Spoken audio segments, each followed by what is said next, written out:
Tommy never loses. How is that possible?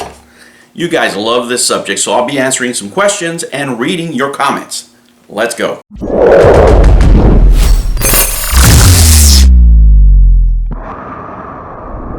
Hello humans, and welcome to another episode of Gen X Gamer. Today I'm going to be reading your comments because I find them to be very interesting, a lot interesting. And, once in a while you also get Tommy supporters stop by because any criticism of his work, of course, it's a personal attack. And it's not, guys. Look, I don't know any of the people here. You guys really have fun criticizing other people on the internet. But I think the story here, the financial story, is even more interesting. And the fact that nobody has, delved into it, right? Anybody can sit out there and say, this guy's a rip-off artist, this guy scammed me, this guy this, and this guy that. But how do they do it, right? What is the process? Guys, the reason I'm passionate about this subject is because the people targeted here are people in my generation. And in my generation, more and more, and some of you people that are younger, you're going to see this.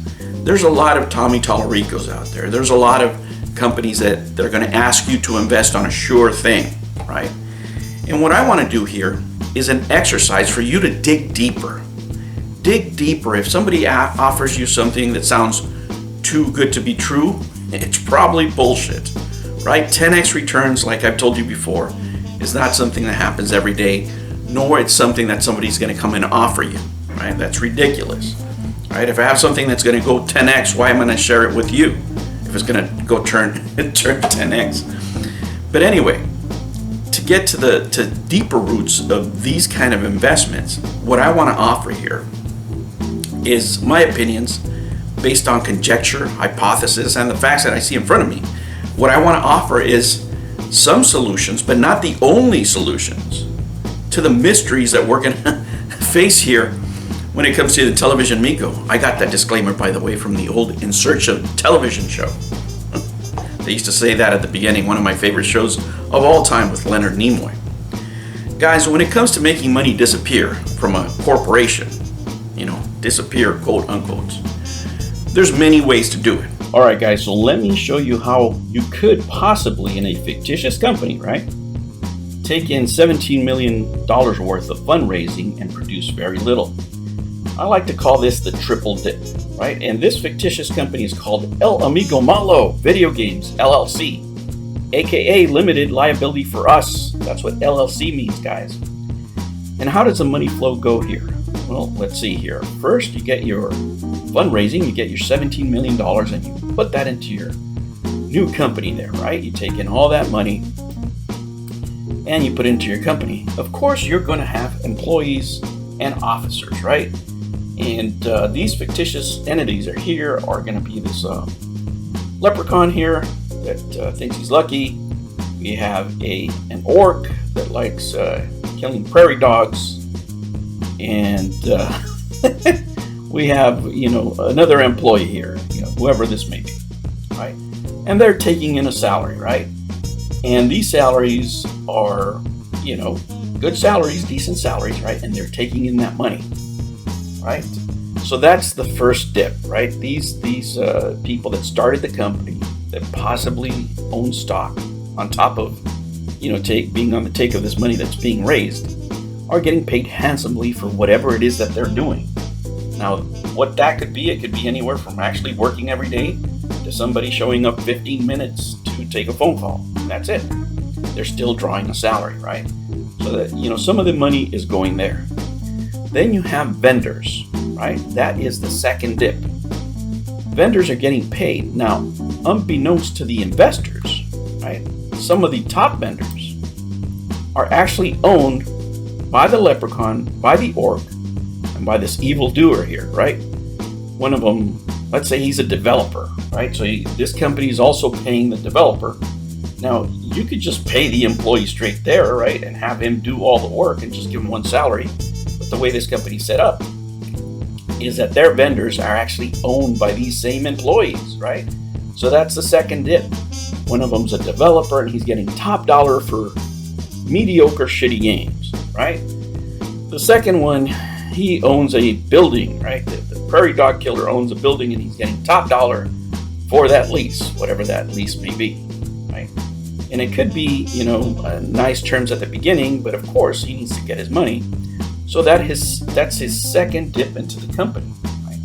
These are all plausible scenarios, things that happen in the industry all the time, especially when companies are set up just to be flipped, because the person buying them, of course, is going to fire all these people, fire these loans, get their own vendors, and go from there.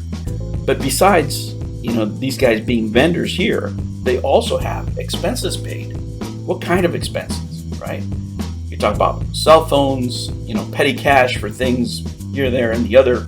You buy furniture, right? You can have car rentals. You can have travel, right? There's a lot of expenses in travel. Let's say, the X, Y, or Z member here. Let's say this consultant, he's in Europe, and he wants to go to Egypt to sell something, right? What does he do? Well, he gets the money, and instead of showing up on a Monday, he shows up on a Thursday, right, for his meeting on Monday. And he's got 3 or 4 days to frolic over there. And of course, if he meets a customer or two, he can just go to a store and say, hey, do you guys want to buy this, El Amigo Malo video game? And they say no. Well, that's business. You have to hit one every day. And there you go. You got a full vacation paid to wherever, Egypt or France or whatever the hell you're going, right? Those things can really, really add up in a company, right? Usually when you're a salesperson, you have a limit. They give you a card, they give you this and that and the other.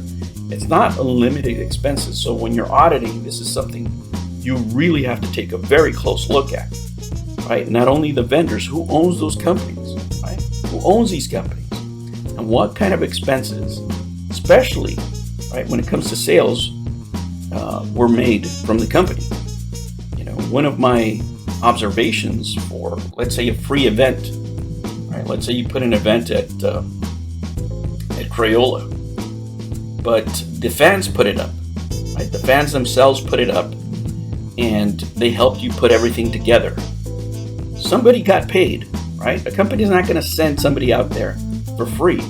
Well, who got paid? It's obviously not the people putting it up, because it was fans, and they've declared that, hey, we didn't get paid, right? But there's airplane expenses, there's rentals, there's this and that and the other, right? So that's where some of the money can go. Besides travel, besides cars, besides paying people's cell phones, that can be a real drain on a company if it's uncontrolled. And here's the third dip, and this is probably the most egregious one, is after these three, employees of this Amigo Malo company, they take their earnings, they take their money, and they lend it back to the company at a rate that exceeds whatever you would get in a bank, right? Let's say 10%. Right? You could get it at a bank for at this time period, you could get 2, 3, 4%. They're lending the money back to the company at 10%. So now you can see how this cycles within the company. This money's coming in, but it's losing value throughout, right? When it gets returned back as loans, now you have another liability. So everything that occurs in this company, when it comes to sales, it's very little. They're producing very little because the employees are involved as employees, they're involved as vendors, and they're involved in this case as loan sharks. Loaning the company back money so they can continue the cycle. So when you have a financial officer out there saying our company is going to be dependent on continuous fundraising, this could be the type of setup that could produce nothing if you're raising funds and raising funds and raising funds, and the money's just cycling here between these few employees, right? Between the principals. You're never going to produce anything, because this is just a way to filter the money out and produce very little. And what do you get at the end when the investors, the people that donated, the people who put deposits in, what do you get? No questions, please. It's quiet time, Mr. Investor. We had bad luck. It was COVID, recession, whatever the hell. Sorry, no money for you, amigo. Now this is one plausible explanation, but that's your homework. You guys need to go out there and do the work. Find out. I don't have time anymore. I have to do husband duties. But you guys have fun out there, and if you find something out, make sure you let the community know.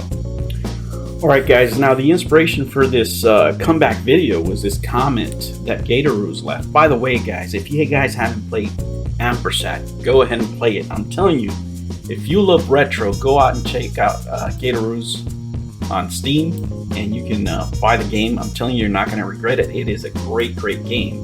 But here's Gatoru's comment. It would be interesting to know if any of the development money was paid to Tommy Tallarico Studios or his various other companies for audio work. You know, I had mentioned this about, you know, the person that was getting paid for promotions that actually didn't do much, right?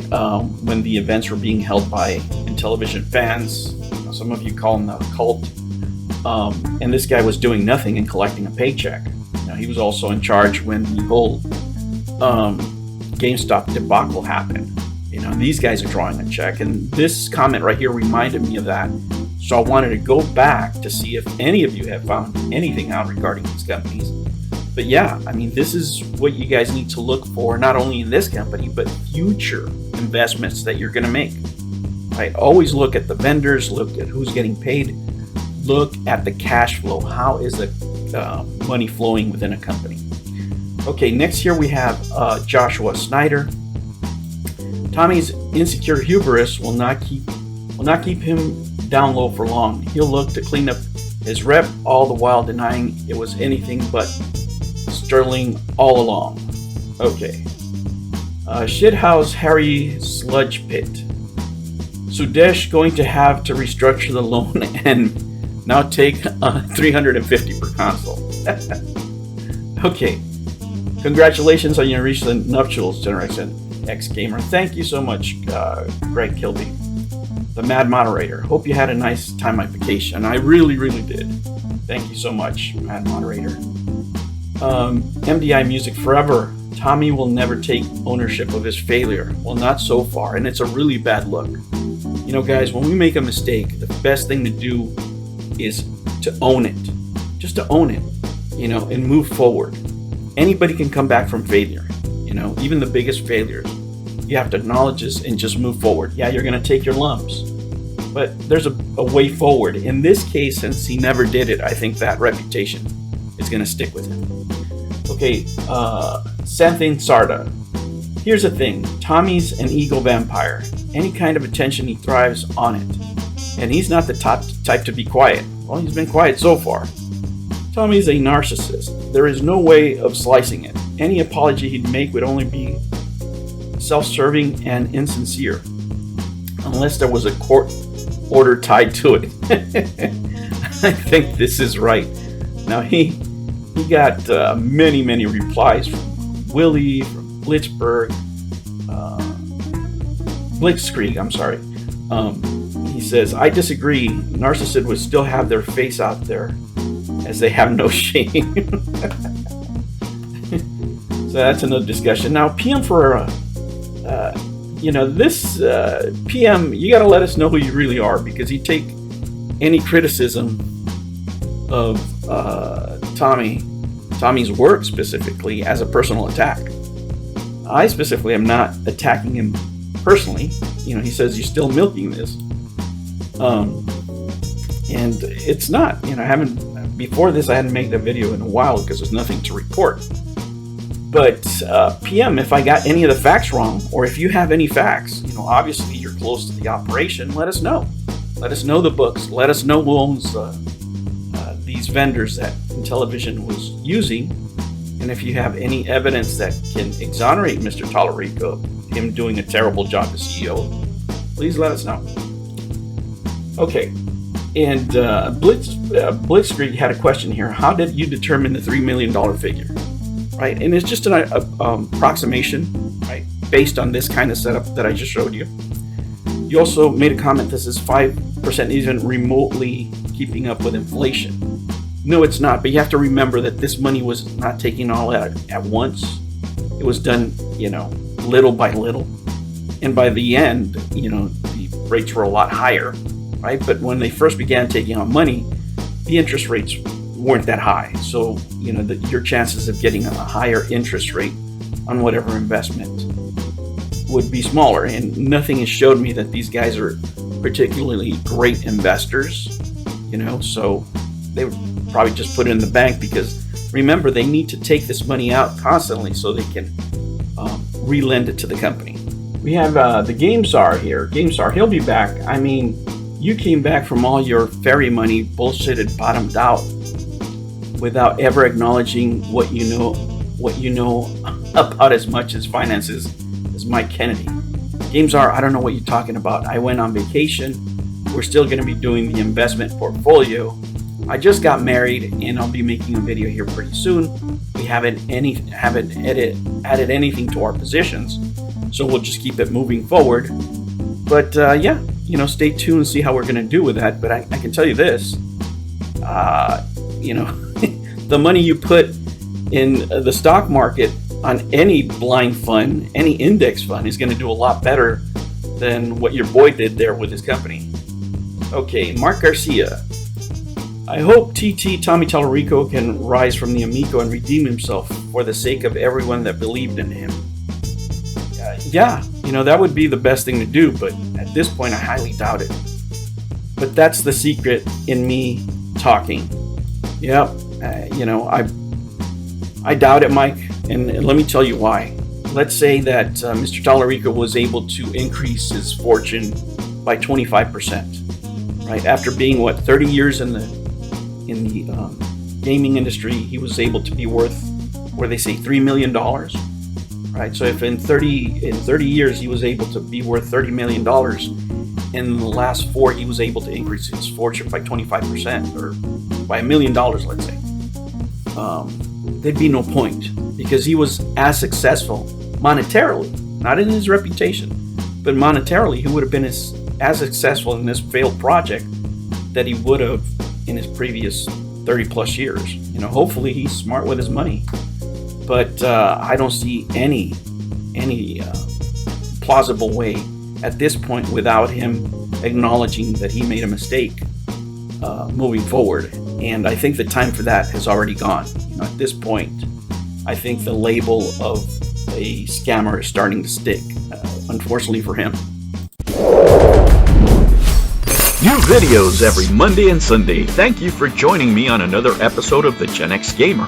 Remember to like and subscribe, click that notification bell, and remember, never ever be afraid to be happy. I'll catch you on the next one. Take care.